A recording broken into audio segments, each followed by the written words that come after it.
요즘 전 세계적으로 지금 이 코로나 바이러스로 인해 불안하고 말이 아닙니다. 지금 우리나라도 급작스럽게 지금 이 신천지 사람들로 인해서 지금 온 국민이 두려움과 혼란 속에 지금 살아가고 있습니다. 그렇지 않아도 지금 경제도 어렵고 정치도 좀 혼란스러운데 이 코로나 바이러스로 인해 지금 이 경제가 굉장히 더 어려운 상황 속에 빠졌고 정치권도 어려워지는 건 마찬가지인 것 같습니다. 사회도 지금 불안하고 심지어는 이렇게 예배를 드리는 것조차도 불안한 마음으로 와야 하는 우리의 현실이 참으로 안타깝습니다. 이러한 어려운 때일수록 우리가 더욱더 마음을 더 다잡아야 하겠지요. 저는 한 주간 이 어지러운 나라와 민족을 바라보면서 오늘 이 성경의 본문의 말씀을 좀 묵상해 보았어요.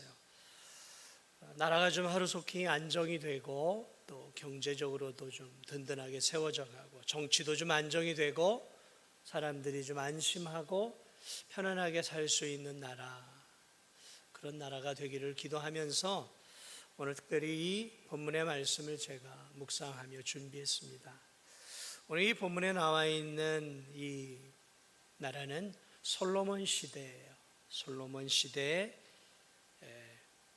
대단히 은혜롭고 영화로운 시대의 나라를 설명해 주고 있습니다. 오늘 이 본문, 우리가 읽은 본문은 이스라엘 역사에 있어서 최고의 시대였어요. 말 그대로 부국 강병과 세상이 추구하는 태평성대가 어우러진 환상적이고 완벽한 이상적인 나라의 모습이 오늘 우리가 읽은 본문의 내용입니다. 그러므로 이 나라는 이스라엘 전에도 없었고 이 나라는 이 시대 이후에도 존재하지 않습니다. 어느 나라에도 지금 우리가 읽은 본문과 같은 이상적인 나라는 이스라엘 역사에 존재하지 않았고 또한 세상 속에서도 전무후무한 상태의 나라예요. 그러므로 우리가 이 본문을 통해서 이 나라를 바라보면서 다시 한번 우리가 이런 나라를 꿈꾸는 그러한 성도들이 되기를 바라는 마음으로 함께 이 말씀을 좀 나눠보고자 합니다. 이 솔로몬의 절정기 시대의 이 나라는 도대체 어떤 나라였을까? 제가 전무후무하다라 그랬어요. 이전에도 없었고 이후에도 없습니다. 전무후무한 나라. 도대체 이 나라는 어떤 나라였을까? 오늘 이 나라, 이 솔로몬이 다스리던, 솔로몬의 전성기에 다스리던 이 나라는 첫 번째 큰 특징이 있는데 국내적으로 대단히 안정된 나라였습니다.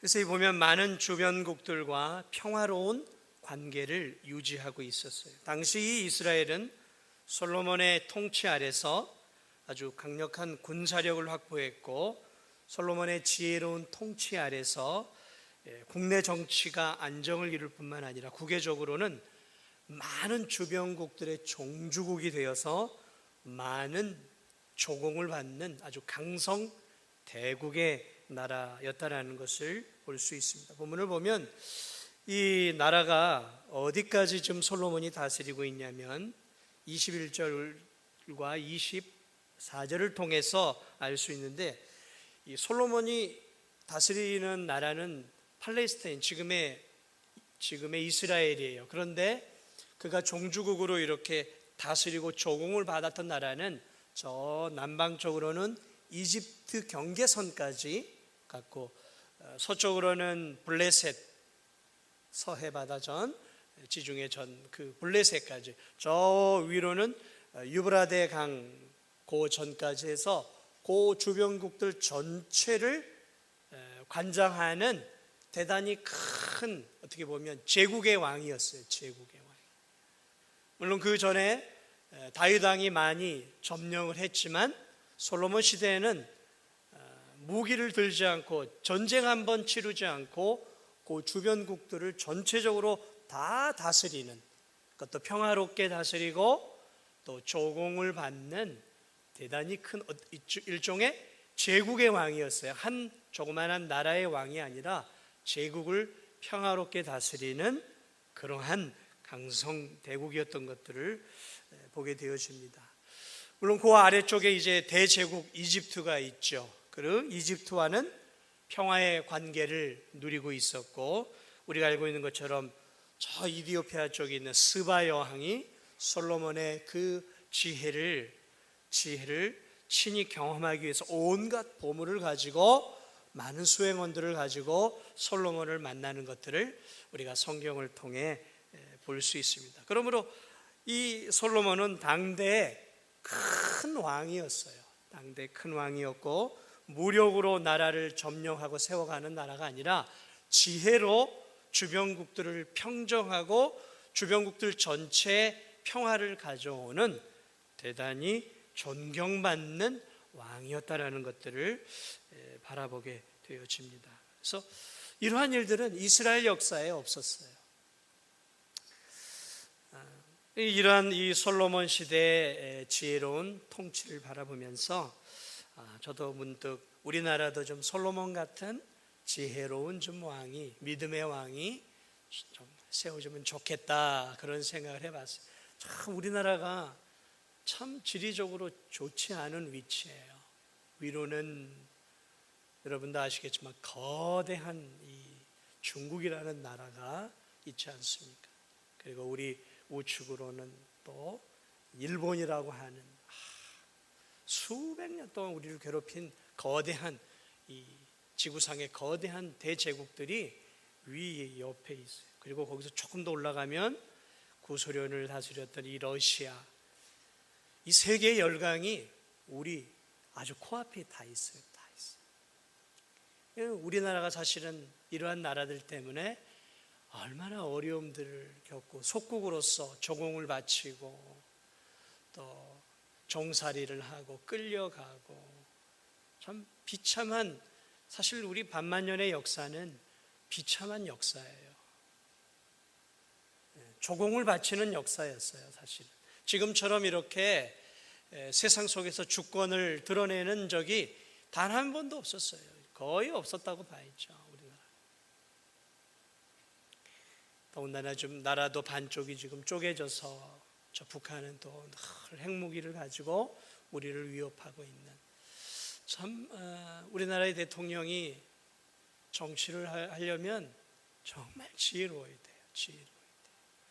일반적인 머리를 갖고는 이 세계 열강과 어깨를 나란히 하며 정치를 하는 것이 제가 볼 때는 다른 나라보다 몇 배는 어려운 것 같아요.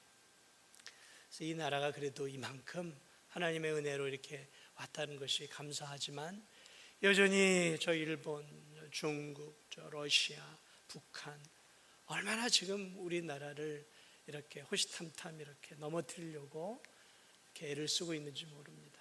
참 이러한 때 문득 솔로몬과 같은 하나님의 주시는 믿음과 하나님 주시는 지혜로 가득한 왕이 이 민족을 좀 다스리면 좋겠다라는 생각들을 해보게 되었습니다.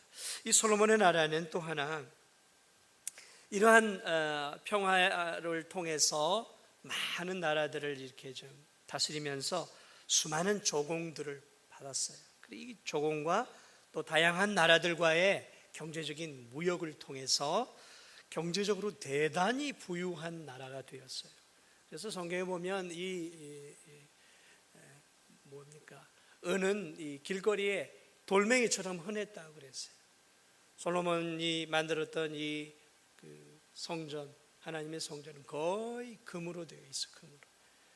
엄청난 부가 이 솔로몬의 나라에 쏟아져 들어왔어요. 지금도 솔로몬이 숨겨놓은 보물을 찾겠다고 돌아다니는 사람들이 있어요. 세상에는. 최고의 부를 누렸던 왕이 솔로몬 왕이었습니다. 오늘 본문을 보면 솔로몬 왕궁에서 이렇게 밀가루 양식들이 나오는데 하루 음식에 소요되는 양들을 계산을 해보니까 왕궁에서 약 한 1만 4천 명이 먹을 수 있는, 한 왕궁 안에 1만 4천 명 이상이 먹을 수 있는, 매일 어마어마한 양이었다라는 것이죠. 그리고 이 군마를 두는 이 마구간이 4만 개나 되었다라는 것은 이 다윗 시대에는 그렇지 않았거든요. 거의 없었어요. 그 이유도 마찬가지. 군사적 강국의 조건을 갖추고 있었다라는 것이죠. 군사적 강국이 되려면 경제적으로 받쳐주지 않으면 안 되죠. 여러분, 군사적 강국의 나라들은 대개 경제적 강국이에요. 경제가 바탕이 되지 않으면 절대로 군사적 강국이 될 수 없는 것이죠. 그런 것만이 아니에요. 이 왕국만 부유한 것이 아니라 1절을 보면 백성들이 먹고 마시며 즐거워했다라고 말하고 있어요. 왕국만이 아니라 서민 경제도 대단히 활성화되었고 서민들의 삶이 풍요로웠다라는 거죠. 백성들이 먹고 마시며 즐거워했다라는 거죠. 나라가 얼마나 경제가 활성화되었다라는 것들을 알 수 있는 대목이죠.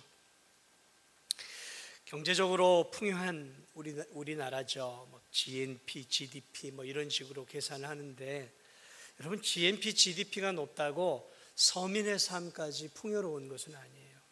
우리나라가 갈수록 부익부, 빈익빈이잖아요. 잘 사는 사람은 한도 끝도 없이 잘 살고 있지만 어려운 사람은 계속해서 좀 더 어려워지고 있어요.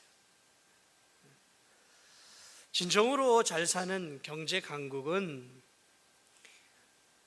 특권층이나 소수의 부유한 사람들이 잘 사는 게 아니라요, 서민들이 잘 살아야 되는 거예요. 서민들이 먹고 마시며 즐거워할 수 있는 나라가 되어야 하는 것이죠. 그런데 오늘 이 솔로몬 시대에는 서민들이 자신의 집을 가지고 있었고 여유 있게 먹고 마시며 살고 있었다는 것이죠.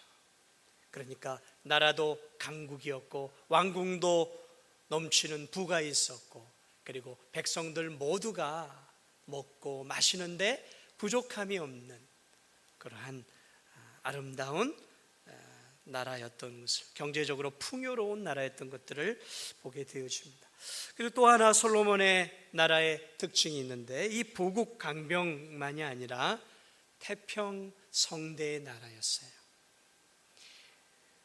모든 왕들이 꿈꾸는 두 가지가 있죠. 하나는 부국강병이에요. 세상 표현으로 부국강병이고, 또 하나는 태평성대죠. 태평성대. 20절을 보면 백성들이 먹고 마시며 즐거워하였다 그랬어요. 즐거워하는 게 무엇입니까? 평안했다라는 거예요. 평안했다라는 거예요. 나라 전체가 평안했다라는 거예요. 25절을 보면 자신의 포도나무와 무화과 나무 아래에서 평안하게 살았다. 백성들이 먹고 마시는 문제만이 해결된 것이 아니라 마음의 평안을 가지고 살았다는 거예요. 나라 전체가 평안했다는 거예요. 정말 좋은 나라는 정치적으로도 강국이 되어야 되겠죠. 경제적으로도 부강한 나라가 되어야 하고, 군사적으로도 외세의 침입을 막을 수 있는 군사 강국이 되어야 되겠죠. 솔로몬의 나라는 그것만을 가지고 있었던 것이 아니라 더 중요한 것을 갖고 있었어요. 그것은 이 나라가 정의롭고 공의로운 나라였다라는 것이죠. 법치가 분명하게 살아있는 나라였다라는 것이죠. 다시 말하면 부정부패가 없었다라는 거예요.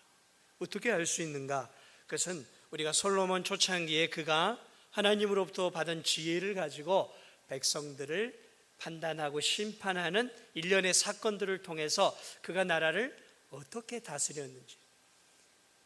솔로몬이 왕이 되어서 하나님께 기도했어요. 그럴 때 하나님이 네 소원이 무엇이냐라고 말했을 때 솔로몬이 무엇을 구했을까요? 부도 아니고 귀도 아니고 수많은 은금도 아니었어요. 하나님이 내게 주신 이 백성들을 잘 하나님이 원하시는 방법대로 다스릴 수 있는 지혜를 주옵소서. 그래서 주님이 그랬어요. 그래, 네가 부도 귀도 구하지 않고 내 마음에 합한 것을 구하는구나. 내가 부와 귀 이 모든 것도 너에게 주마 약속하셨고, 하나님은 솔로몬에게 전무후무한 지혜를 주셨어요. 그 지혜가 어떤 지혜였냐면 솔로몬은 백성을 잘 다스릴 지혜를 달라고 했어요.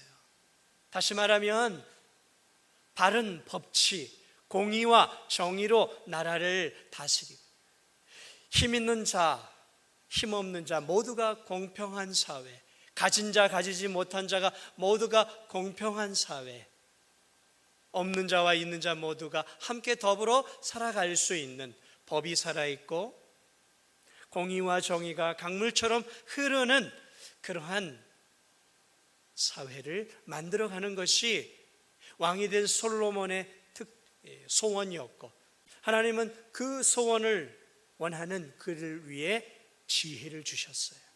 그리고 그에게 어려운 시험이 하나가 와요.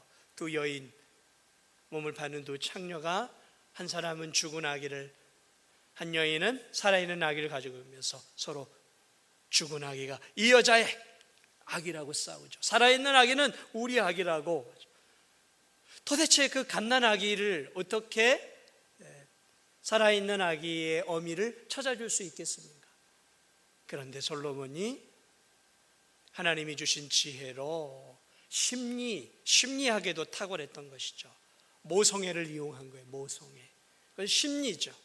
그것을 통해서 죽은 자의 어미와 산 자의 어미를 지혜로 분명하게 밝혀내죠.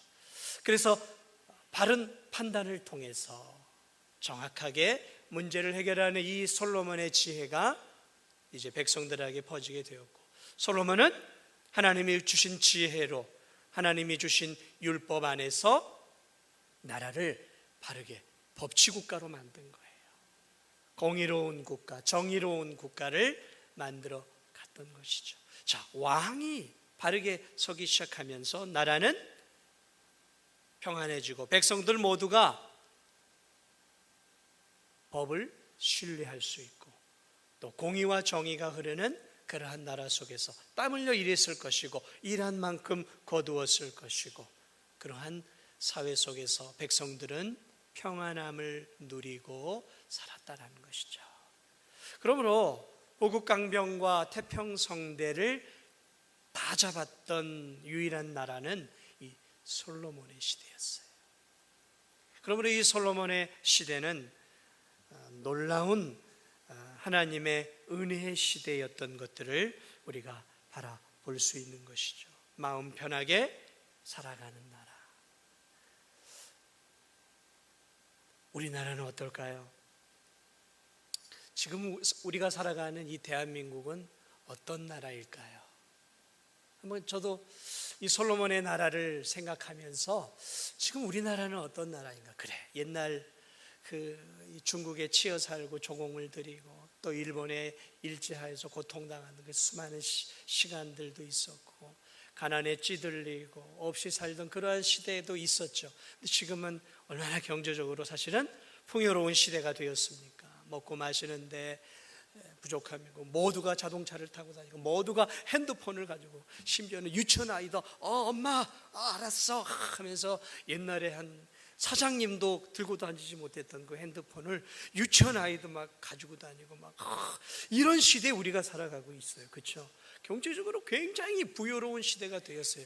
그런데 빈부격차는 더 심해져 가고 있죠.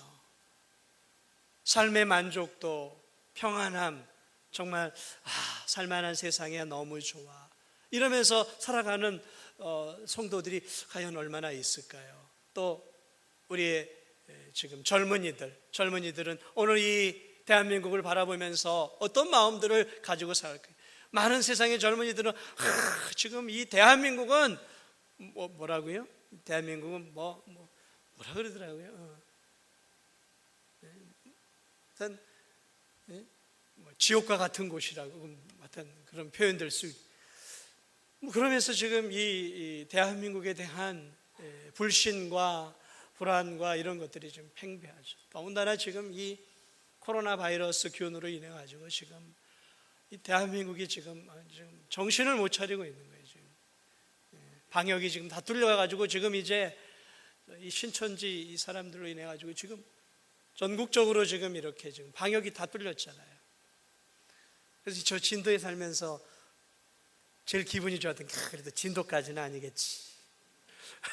아직은 아닌 것 같은데 뭐 진도에 뭐 신천지가 왔다 갔다 하는 뭐 그런 소문도 돌고, 예,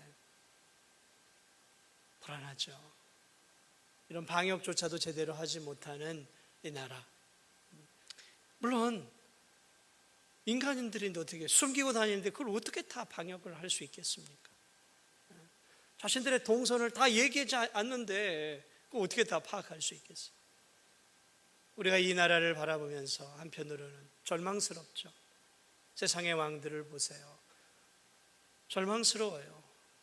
정말 본받을 만한 왕들이 없어요. 본받을 만한 왕들이. 우리나라도 마찬가지 아니겠습니까?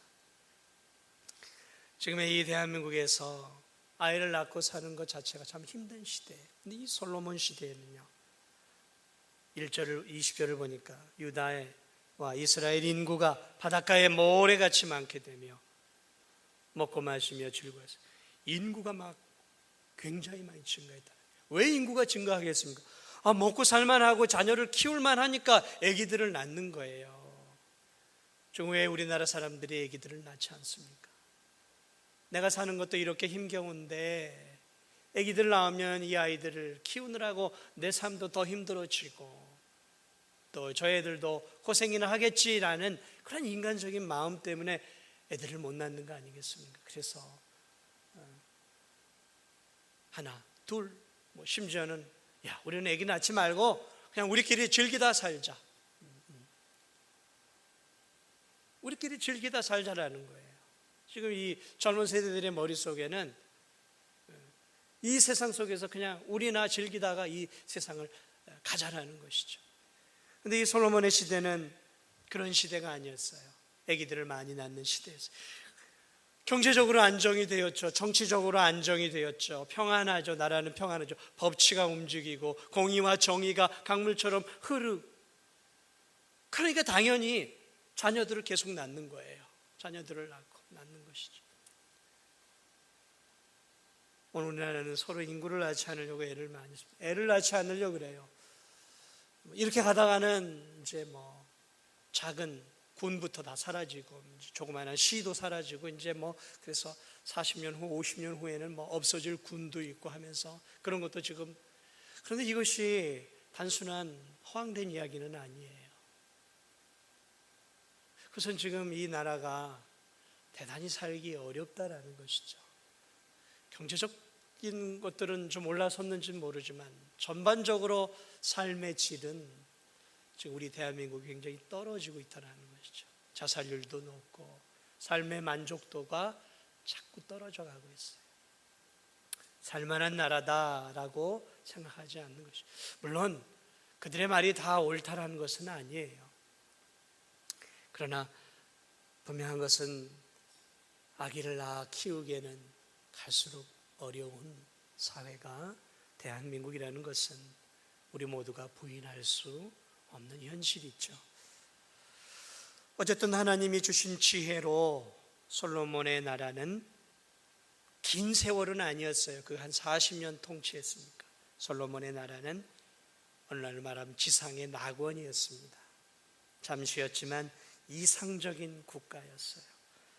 이스라엘을 전무후무한 보국강병과 태평성대가 있는 평화의 나라로 하나님의 법칙, 하나님의 율법이 다스리는 완벽한 나라로 잠시지만 만들었다라는 거죠. 저는 이 이스라엘 역사의 전무후무한 나라를 만들었던 이 솔로몬 왕을 바라보면서 이런 생각을, 한 나라의 지도자가 누가 되느냐에 따라 그 나라가 어떻게 되는지가 바뀌는구나. 한 나라의 왕, 한 나라의 지도자가 누구냐에 따라서, 그렇죠. 한 나라의 지도자가 공산주의자면 그 나라는 끝난 거예요.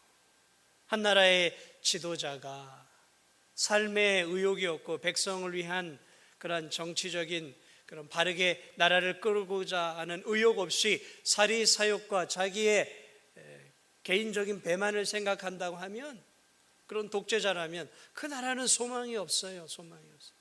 이 독재하는 나라들을 보세요.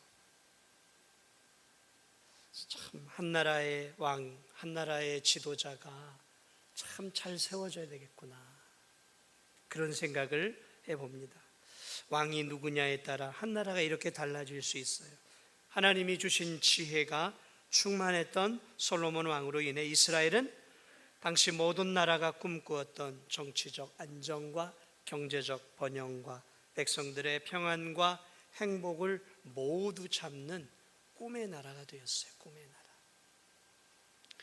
사랑하는 여러분, 왜 성경이 이 솔로몬 왕의 나라를 이렇게 자세하게 표현하고 있을까요? 왜 하나님은 그런 나라를 딱 단 한 번 솔로몬 시대에 보여주었을까요?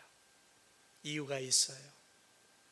이 솔로몬 왕의 영화로운 왕국은 앞으로 오실 참된 왕이 되실 예수 그리스도가 다스릴 영원한 천국의 그림자로, 모형으로 성경에 기록되어 있는 거예요.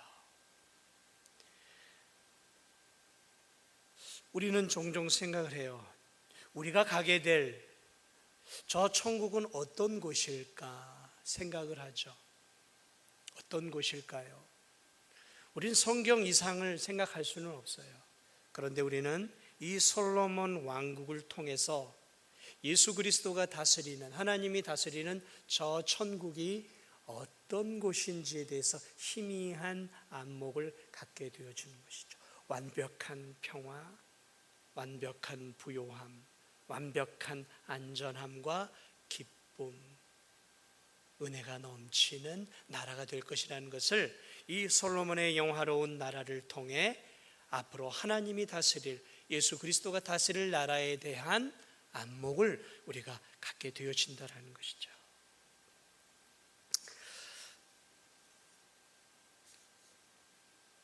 솔로몬 왕국, 참으로 이 땅에서는 이상적인 왕국이었어요. 그러나 여러분, 이상적인 왕국이라고 하더라도 흠과 티가 왜 없었겠습니까? 그러므로 이 솔로몬의 왕국을 통해서 우리는 앞으로 예수님이 다스릴 저 천국은 인간 솔로몬이 다스리는 왕국과 비교할 수 없는 완전한 기쁨과 행복과 평화의 나라가 되어질 것이라는 것들을 우리가 생각해 볼 수 있다는 것이죠. 사랑하는 여러분, 솔로몬은 지혜의 왕이었어요. 하나님이 주시는 그 지혜를 가지고 나라를 멋지게 만들어 갔습니다. 그런데 우리의 주 예수 그리스도는 앞으로 우리를 다스릴, 지금도 다스리고 있는 예수 그리스도는 어떤 분이실까요? 골로새서 2장 3절에서 바울은 예수님에 대해 이렇게 얘기합니다. 그 안에는, 그리스도 안에는 지혜와 지식의 모든 보화가 감추어져 있느니라. 그러니까 바울은 예수 그리스도를 지혜의 보고다라고 표현하고 있다는 거예요. 단순하게 지혜를 어느 정도 솔로몬처럼 갖고 있는 게 아니라 솔로몬에게 지혜를 주시는 지혜의 근원이시다라는 거예요. 로마서 11장 33절에서 바울은 또 이렇게 얘기합니다. 깊도다 하나님의 지혜와 지식의 부요함이요. 하나님의 지혜와 지식의 부요함이요. 솔로몬이 가졌던 그 지혜는 하나님의 지혜, 그리스도의 지혜에 비한다면, 하나님의 지혜, 그리스도의 지혜를 저 태평양의 바다와 같은 것이라고 표현한다면, 솔로몬의 지혜는 그저 그 태평양 바다에서 그저 이 작은 이 컵으로 한 컵 떠낸 정도의 지혜밖에는 안 되는 거예요. 사랑하는 여러분, 솔로몬이 하나님이 주시는 그 작은 지혜를 갖고도 이 땅에서 놀라운 나라를 만들어 갔다면, 참된 지혜를 가지고 계시는 하나님이, 예수 그리스도가 다스리는 저 영원한 천국은 얼마나 완벽하고 얼마나 은혜롭고 얼마나 믿음을 가진 우리 성도들이 살기에 복된 장소일까요? 그러므로 우리는 이 성경을 통해서 솔로몬의 영화로운 나라를 주의 깊게 봐야 하는 거예요. 왜냐하면 이 솔로몬의 이 풍요로운 나라는 앞으로 예수 그리스도를 구주로 믿고 살아가는 성도들이 저 영원한 천국에서 얼마나 부요하고 복되고 행복하고 영원한 기쁨의 삶을 살게 될 것인지에 대한 맛보기이기 때문에 그래요. 맛보기. 솔로몬이 공의와 정의로 나라를 다스렸듯이 참된 왕이신 예수 그리스도도 저 영원한 천국에서 완전한 공의와 정의로 나라를 다스릴 거예요. 천국은 정의로운 나라예요. 공의로운 나라예요. 거기에는 죄가 없는 곳이죠. 그리고 솔로몬과 비교할 수 없는 예수 그리스도는 그분의 넘치는 은혜와 사랑으로 저 영원한 천국을 완벽하게 다스리며 그분의 자녀들, 그분의 백성들인 우리들로 하여금 영원한 세상이 지금 우리에게 주지 못하는 영원한 행복으로 우리의 삶을 영원토록 인도해 주실 것입니다. 그러므로 사랑하는 여러분, 잠시 사는 이 세상에서 사실 우리가 이 세상에서 많은 실망들을 하고 살아가지 않습니까? 우리가 이 대한민국에 많은 기대를 걸고 살아가요. 또 4년마다 5년마다 대통령이 이렇게 뽑힐 때마다 그 대통령에게 우리는 많은 기대를 걸고 투표를 하죠. 저 대통령은 좀 잘했으면 좋겠고, 저 대통령은 좀 경제를 좀 살렸으면 좋겠고, 저 대통령은 좀 통일을 이루어냈으면 좋겠고, 저 대통령은 좀 이 땅의 정치적인 안정과 또 이런 이 나라의 지금 혼란스러움을 다 좀 제거하는 그런 대통령이 되기를 우리가 늘 꿈꾸죠. 그러나 우리가 꿈꾸는 것만큼 우리의 지도자들은 그러한 일들을 감당할 수 없어요. 왜냐하면 우리의 지도자들은 연약한 인간이기 때문에 그래요. 우리와 같이, 저와 여러분과 같이 한계를 가지고 있고 지혜의 한계, 지식의 한계, 경험의 한계를 갖고 있기 때문에 이 나라를 우리가 꿈꾸는 대로, 우리가 소망하는 대로 이루어내지를 못해요. 앞으로 오고 오는 어떤 대통령이 온다 하더라도 우리 원하는 것들을 이루어내지는 못할 것입니다. 그러므로 여러분, 이 세상을 바라보면서 좌절할 필요는 없는 거예요. 절망할 필요는 없는 것입니다. 우리는 이 나라를 바라보고 이 나라의 연약한 대통령을 바라보고 우리가 해야 할 것은 절망하고 좌절하는 것이 아니라 기도하는 것이죠. 기도하는 것이죠. 누구에게 기도할까요? 참된 우리의 왕이 되시는 예수 그리스도께, 참된 우리를 다스리시는 하나님께 우리는 기도해야 하는 것이죠. 물론 우리는 이 땅에 왕과 같은 지도자를 모시고 살아가요, 대통령을. 그러나 여러분 기억하십시오. 우리에게는 더 높은 왕이 있어요. 그것은 우리 주 예수 그리스도예요. 그분은 지금도 우리를 다스리고 있어요. 지금도 이 세상을 다스리고 있고 우리를 위해 영원한 천국을 예비해 놓고 있어요. 그러므로 우리는 이 세상 속에서, 육신적으로 살아가는 이 세상 속에서 이 어지러운 나라, 작은 균 하나조차도 제대로 정복하지 못하는, 그 하나조차도 막아내지 못하는 어떤 측면에서는 무능한 정부죠.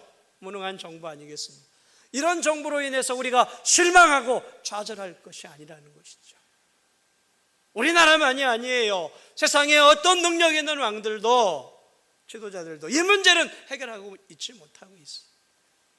세상의 여러분 다 그래요. 그렇기 때문에 오늘 우리가 이 죄악된 세상 속에 살아가면서 이 땅의 왕을 통해, 지도자를 통해 절망하기보다는 이 세상 속에 살아가면서 영원한 우리의 왕이 되시는 예수 그리스도를 우리가 늘 바라보고 그분을 의지하면서 이 연약한 이 땅의 지도자를 위해 기도하고 이 나라와 이 민족의 평화와 안녕을 위해서, 그리고 이 어려운 문제를 해결해 달라고 살아계신 하나님께 우리가 기도해야 하는 것이죠. 우리의 왕이 누구인지를 기억하며 살아야 되는 거예요. 불완전한 나라죠. 불완전한 육체를 우리가 갖고 살아가는, 잠시 사는 이 세상 속에서 우리는 영원한 나라를 소망하고 살아가는 믿음의 자녀들이에요. 사랑하는 여러분, 만약에 이 세상이 이것으로만 끝나는 세상이라면 저는 더 이상 이 나라에서 살고 싶지 않아요. 이런 나라는, 이런 세상에 무슨 소망이 있습니까? 그러나 우리에게는 그리스도 안에 산 소망이 있어요. 하나님이 예비해 놓은 저 영원한 천국에 산 소망이 있고, 우리가 궁극적으로 가야 할 곳은 죽음을 넘어 저 영원한 하나님이 다스리시고 예수 그리스도가 왕으로 다스리는 완벽한 나라 천국을 우리가 소망하면서 오늘 하루하루 살아가고 있음을 사랑하는 여러분 꼭 기억하시기 바랍니다.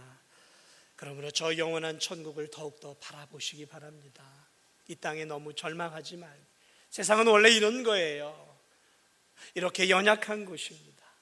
이러한 연약함과 우리 인간의 한계와 나라의 한계와 대통령의 한계를, 정부의 한계를 우리가 인식하고 인정하면서 하늘의 하나님께 이 나라와 이 민족을 맡기고 기도할 뿐만 아니라 우리가 이러한 때일수록 더욱더 이 땅이 우리가 안주해야 할 땅이 아니다라는 사실을 다시 한번 기억하세요.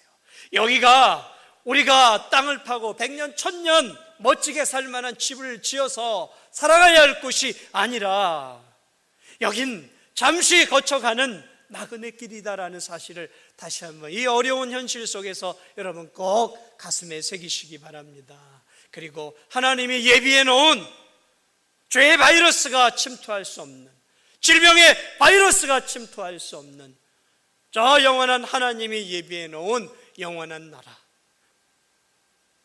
그분의 십자가의 보배 피로 완성해 놓은 저 영원한 천국, 우리가 가서 살아야 할 저 영원한 천국을 우리가 바라보면서 이 땅에서 우리의 삶, 우리의 믿음의 삶을 힘을 다해 지속해 나가시기 바랍니다. 여러분, 이깟 코로나 바이러스 때문에 우리의 믿음이 주춤거려서야 되겠습니까? 과거에 우리의 성도들은 목숨, 눈앞에 총칼을 들이대고도 예수 그리스도를 구주로 시인하면서 순교하며 자신의 신앙을 지켜왔어요. 그런데 이깟 코로나 바이러스 때문에 우리가 우리의 신앙을 주춤거리고 하나님께 나아가서 예배드리고 하나님 말씀대로 순종하며 살아가는 삶에 우리가 주춤거리셔야 되겠습니까? 이러한 때일수록 우리 성도들은 더욱더 하나님께 기도하고 이 코로나 바이러스 균이 더 이상 확산되지 못하도록 하나님께 은혜를 구하고, 하나님 우리 교회 성도들의 건강을 지켜주시고 우리 성도들의 믿음을 지켜주셔서 굴하지 않고 믿음의 신앙생활 잘 감당할 수 있도록 우리가 기도해야 되지 않겠습니까? 이런 것에 의해서 몸도 마음도 온갖 움츠러들고 큰 세상 사람들이나 하는 거예요. 믿음의 성도들은 최선을 다해서 우리 자신을 지켜야 하죠. 마스크도 쓰고 잘 먹고 운동도 하고 깨끗하게 씻고 이런 것도 조심해야 하겠죠. 그러나 믿음의 삶을 움츠려서는 안 되는 거예요. 하나님의 자녀답게 이 어려운 때일수록 더욱더 기도하고 더욱더 믿음으로 살고 더욱더 주님을 위해 힘을 다해 살아가야 하는 것이죠. 어디를 바라보면서요? 영원한 천국을 바라보면서요. 이 어려운 때일수록 우리가 가야 할 곳은, 우리가 살아야 할 영원한 곳은 이곳이 아니라 영원한 천국임을 바라보면서 남은 날들 동안 우리가 사는 이 대한민국을 위해 기도하고 대한민국에 죽어가는 많은 영혼들을 위해 기도하고 이 어려운 때 나라와 지금 정말 고생하고 있는 정부와 방역당국을 위해, 많은 사람들을 위해 고생하고 있는 사람들을 위해 더욱더 기도하면서 이 어려운 때 그리스도인들은 주의 은혜 안에서 항상 기뻐하고 범사에 감사하고 무시로 수시로 기도하면서 믿음의 신앙생활, 천국을 향한 소망의 마음을 품고 오늘 이 하루뿐만 아니라 이번 한 주도 믿음으로 살아갈 수 있는 우리 성도들이 되시기를 주님의 이름으로 축복을 드립니다.